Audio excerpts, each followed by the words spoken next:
Ladies and gentlemen, most of the time when I talk during my videos, I normally mention the word one love. And now I know sometimes my African American brothers ask themselves that if African walk is talking about one love, then why is he causing division between, the Caribbean family or the Jamaican family with the African American? There are some videos that I've done and my brothers thought that I was trying to downplay their culture and their influence in the United States of America. Because most of the time, when I talk about the Jamaican influence in America, I've got my brothers, the African American brothers, who maybe feel that, I am trying to cause division or I don't respect them. And some of them see it as disrespect. My question is, do I love my African American brothers? Of course I do. Do I feel inspired by my African American brothers and sisters? Of course I do. And if I respect them and I feel inspired by them, why do I only mention the influence of Jamaica in the United States of America?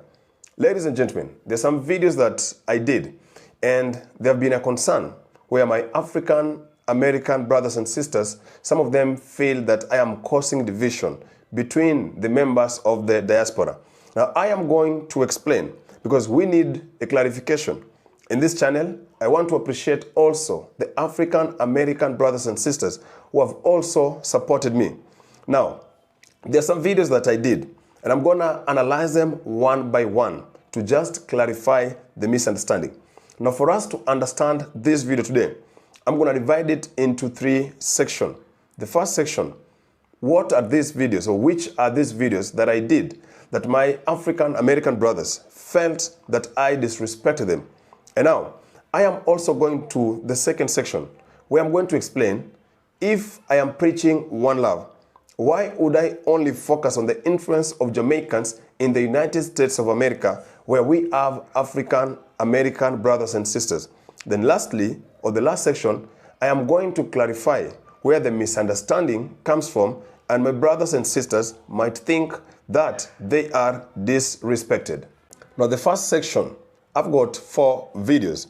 Now the first video, there is a video I did about Marcus Garvey and talked about the influence of Marcus Garvey in the United States of America and even the largest, black mass movement that was organized by Marcus Garvey. Now this video was just to show how a Jamaican from a small island went to the United States of America and did great things, inspired people. This was not to downplay, the activist or the activism that was done by my African American brothers and sisters. But this was just to appreciate the role Marcus Garvey, played in the United States of America. And the fact that he went to the United States of America and became a key figure and influenced not only African Americans, but even the Africans who are within the continent, living Jamaica, going to the United States of America, having a big impact, and even from there, still influencing the whole black population. This was just to show the appreciation, the power, and the influence Jamaicans have had. Doing this video, I knew it was going to bring all of us together, but this was not a cause of division. So when we appreciate Marcus Garvey, we are appreciating him as far as those in Africa and even those that are out of the continent. But this is not to say that he was better than other activists, but we are saying that Marcus Garvey, he not only fought for the Jamaican people, not only the African American, not only the Africans, but all our population. Ladies and gentlemen, Africans felt the love, Caribbeans felt the love, African American felt the love. So talking about Marcus Garvey, this is just to show the influence. And I even went ahead and pointed that Martin Luther got inspiration, Malcolm X got inspiration, most of the African Americans, they got inspiration from Marcus Garvey. That was just an appreciation, but not trying to divide our brothers and sisters in the diaspora. The second video that I did was about hip-hop. And I talked of DJ Kool Herc from Jamaica, who is known to be the father of hip-hop. Ladies and gentlemen, I know hip-hop is African-American culture and it is widely known, as far as my African and American brothers and sisters. But now, I was appreciating the fact that DJ Kool Herc, a Jamaican, played a key role in the development of hip-hop. And these are facts that are there. Now, this is just a celebration of how a Jamaican also played a role in the African-American culture. And I thought this was going to bring us together, ladies and gentlemen. When I talk of people like Biggie Small, who's got Jamaican heritage, if I talk of Busta Rhymes, this is just to also show how Jamaicans have shaped hip-hop, ladies and gentlemen. And it is not to take the credit of African Americans. This video was also, interpreted as a way of causing division. But it was just a way of showing, the influence, how Jamaicans say, we likol ba we talawa, that even in the field of hip-hop, you're going to realize that Jamaicans had massive influence. The third video, ladies and gentlemen, this was during the Olympic, Keishan Thompson and Noah Lyles. I've always studied it categorically. As far as sprinting is concerned, good dress, beautiful sprinting, I'm always Team Jamaica. Now, in a competition, each and every person has got a choice, to choose the team you're supporting. Just like the people who support Manchester United, Arsenal, the people who support Real Madrid and Barcelona. As a human being, I also have a right to support a team that I want. And I stated that I was behind Keishan Thompson. Now, the fact that I was with the Jamaican team and Noah Lyles is also from the African-American family. It doesn't mean that I'm against my African-American brothers. It means I was supporting Keishan Thompson. I've supported Usain Bolt. I've supported, Ellen Thompson. I've supported Shelly Ann.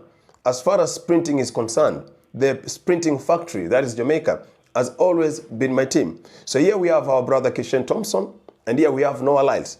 And I'm Team Keishan Thompson. But now that one was seen as a way of causing division, that I'm not giving credit to Noah Lyles. But I said categorically that I was Team Keishan Thompson. Now the last video, this was during the pen release. And Kingston College from Jamaica did a wonderful job. And Bullis, where Quincy Wilson is from, were number 2. And I talked about the United States media. I was not even referring to the African Americans. I was referring to the United States media, ladies and gentlemen. And we know that in a competition, there is always number 1 and number 2.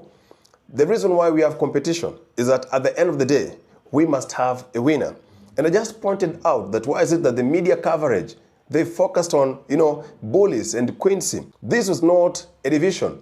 As I've always said, I support Team Jamaica in the sprinting. And we also know at the end of the day, the winner is always given, the media attention. So this was just a question, And now this video was interpreted, as causing division and favoring Jamaicans over my African American brothers.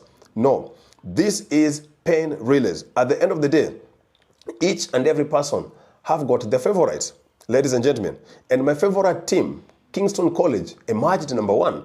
And I asked, I asked around, why is it that the favorites, the winners, the champions are not given a lot of media coverage? This is not a cause of division. It was just a concern as far as my best team is concerned. Now, my second section or second segment, why Jamaica in the United States of America? African Awoke. You say you preach one love, but why would you come to United States and only focus on the Jamaicans? Now, let me explain. Number 1, if you look at the Jamaicans, they have got a strong cultural identity. The way they respect their culture, they carry their flag.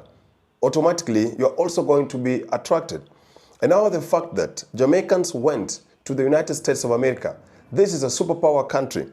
And they have, they have ensured that the identity, they have ensured, they have also shaped, the American culture. They have ensured that their name is heard in the United States of America. It is mind-boggling. It is something that sometimes you can ask yourself. Look at the size of Jamaica and the fact that they can have a massive influence in the United States of America. It was like something shocking, unbelievable. So when I focus on it, when I praise Jamaicans in the United States of America, I am talking about the whole United States of America. It is not a comparison between Jamaicans and African Americans. Rather, it is the influence, appreciating that Jamaicans would go to the United States of America and put their culture, identify with their culture, their food, their music, and even Americans fell in love with the Jamaican influence. This was not an intention of causing division, rather appreciating how Jamaican culture has traveled from the Caribbean island all the way, and it has made a very big name in the United States of America. Now, number 2, under this second segment, now look at the African liberation. Jamaicans have played a key role. And even there's a time I mentioned Marcus Garvey, and I also mentioned Malcolm X and Martin Luther. And I said that, we appreciate Malcolm X, Martin Luther, but if you look at what they're fighting for, it was based in America. And I said that Marcus Garvey was not only, concerned with the Jamaicans, with the African Americans, but he was concerned with all people that he believed were descendants of Africa. So Marcus, his main focus was that we could unite. And that is what I said. And it doesn't mean that I don't appreciate, the influence, the roles that were played with American activists. But I said we love Marcus Garvey because of his dream, of his goal. He wanted to unite all of us. And that was not to downplay the activists in the United States of America. But I was just saying, as far as African liberation is concerned, people like Marcus Garvey and Jamaica as a whole, they have played a key role, including in my country, Kenya. The first president, there was a lawyer from Jamaica. We've talked of South Africa, and even inspiration and liberation that Africans always give credit to Jamaica. But that is not a way or any attempt to discredit or disrespect my African American brothers and sisters. Number 3, ladies and gentlemen, or number 4, sorry. Why would I focus on Jamaicans in United States of America instead of focusing on all our brothers and sisters in the diaspora? There is what is called African identity. If you look at most of the Jamaican artists, most of the Jamaicans, they've always emphasized on the need of reuniting with the brothers in Africa. Look at their music, ladies and gentlemen. They big up Africa. They talk about Africa. As an African, it's easy for you to identify with the Jamaicans because they have never been ashamed, of their African roots. And that doesn't mean that African Americans are ashamed. No. But I'm saying Jamaicans have always let it known, ladies and gentlemen, even in their music, like Joseph Field's culture, he calls himself a humble Africa. Most of them have identified with people from Ghana, Nigeria, Congo, Senegal, Kenya. So as Africans, we feel represented. And most of the time, we'll talk about the Jamaicans, even in the United States of America. But that doesn't mean that we don't love our African and American brothers and sisters. We do. So anytime we big up Jamaicans within the United States of America, we are just trying to give credit and love that Jamaicans have always showed us as African people.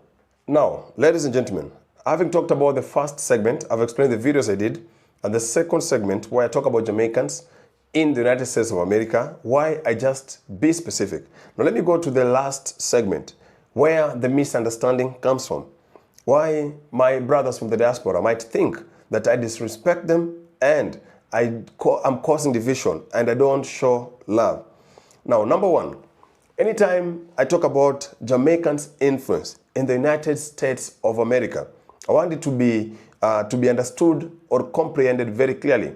I am not trying to disrespect or cause division between the African American brothers and sisters and my Caribbean brothers. It's only that sometimes, ladies and gentlemen, it's mind-boggling, as I said earlier, and you can sit down and ask yourself how a small island from the Caribbean had a massive impact, a huge influence in the United States of America. So that doesn't mean, and this is where the misunderstanding comes. When I talk about the Jamaicans' influence, their culture, their music and food, even the restaurants, like you go to New York and Jamaican culture is very big. I am not trying to put down the African American culture, but what I'm doing is to show the world how Jamaica managed, to have their name, their culture, their accent, their language, patois, people all over the world being interested in the United States of America. It is something that, sometimes you just keep wondering. And so that is the first misunderstanding. When I talk about the Jamaicans' influence in the United States of America, it is not to cause division, but to appreciate the strength and the role Jamaica played and how even they were able to do it. Number two, ladies and gentlemen, under the last section or segment of misunderstanding, we have people who have made it big in the United States of America, big celebrities, and most of them are African American. But now, there is something. You come and realize that most of them have got Jamaican heritage. There is a time I talked about Mike Tyson, and we know very well the father is from Jamaica. We've talked about, Biggie, in hip hop. We've talked about Mayweather. We've talked about most of these celebrity, and some of them have got Jamaican heritage. This was just to also appreciate how Jamaica as a country has contributed to the entertainment industry in the United States of America. And so, whenever I point out at an African American who has got Jamaican heritage, I'm not trying to downplay his African American side, but I'm just also showing the world that even these famous African American celebrities, Jamaica played a key role. Shaquille O'Neal, the basketballer, he came out himself and said his stepdad was a Jamaican, and without his Jamaican stepdad, he couldn't have reached where he was. We've got people like Gabby Thomas who have come out and have said that, you know what, she's got a Jamaican heritage. So this is not to downplay the African American achievement, but to show how Jamaica also contributed to the African American celebrities. Number three, in the last segment, where another misunderstanding also comes. Sports is competition. And I said earlier, each and every person has got a right and he's allowed to choose a team that he wants. We are going to agree that in the field of sprinting, one of the sweetest competition and the biggest competition, it is always between Jamaicans and the United States of America. At the end of the day, you're going to realize that most of the big sprinters are African American brothers and sisters. And most of the time, like Usain Bolt and Gatlin, Asafa Poyle and Gatlin, and the competition is big. Most of the time, I'm always Team Jamaica. Keishan Thompson, Noah Lyles, I'm Team Jamaica. You put Asafa Poyle or Usain Bolt and Gatlin, I'm still going to go with Usain Bolt. And so we've got our rights to choose a team that we want.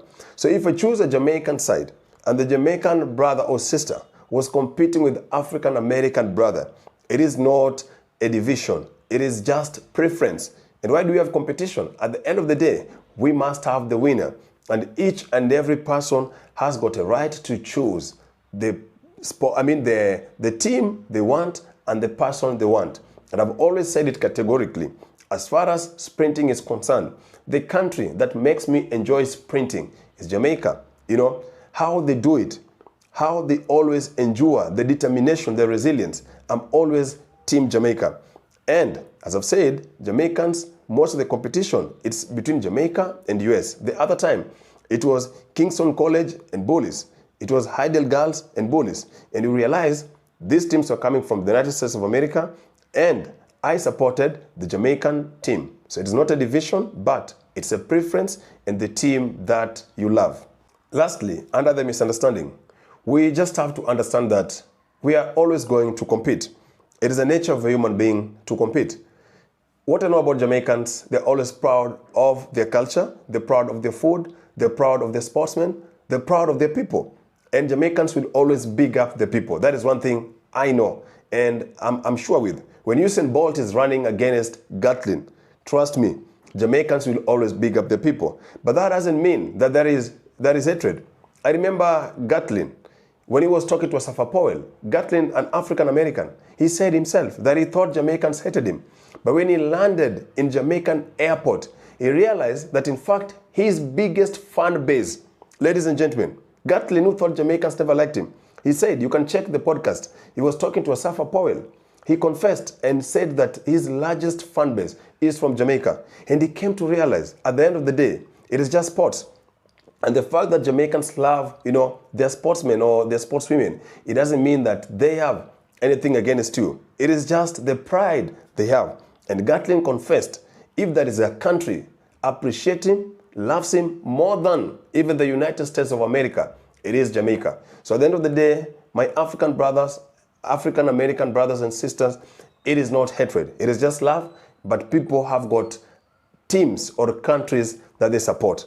So ladies and gentlemen, this video was just a clarification to show support to my African American brothers, that whenever I give credit to Jamaica, the influence in the United States of America, it is not to cause any division, but rather just a people that you vibe with, a culture that you love, and at the end of the day, we are one people. And to all my African American brothers who have been following the channel, feel loved and feel appreciated. Our intention is not to cause any division, but to just show how a small island would influence the whole world. And I think even my African American brothers and sisters should join us whenever we big up Jamaica. My main aim is just to show the whole world how a small island from the Caribbean community would have such a big influence in a superpower country, the United States. So these videos are not intended to cause division. It's just to appreciate a particular group of people and the impact they've had in the whole world. So as I've said to my all African American brothers and sisters, feel loved, and anytime you see a content, know that it is a content that is to bring us together rather than to cause division. And we love you all. We love your music. We love your culture, how you the fashion, the entertainment industry, the boxing industry, the American football. We do appreciate you. And you are our brothers and sisters, and we are one family. Ladies and gentlemen, those are new in this channel is called African Walk. Our aim is to promote love, as what I was doing today, just to ensure, to tell my brothers and sisters out of Africa and the diaspora that we are one people. And anytime there is something, we just raise it. Remember, our theme is One Love, from a song that was also done by a Jamaican. Our inspirations always come from Marcus Garvey. Wanted to see all of us within the continent, out of the continent, come together. For now, my people, we say in Patois, Likol Mo, which means goodbye.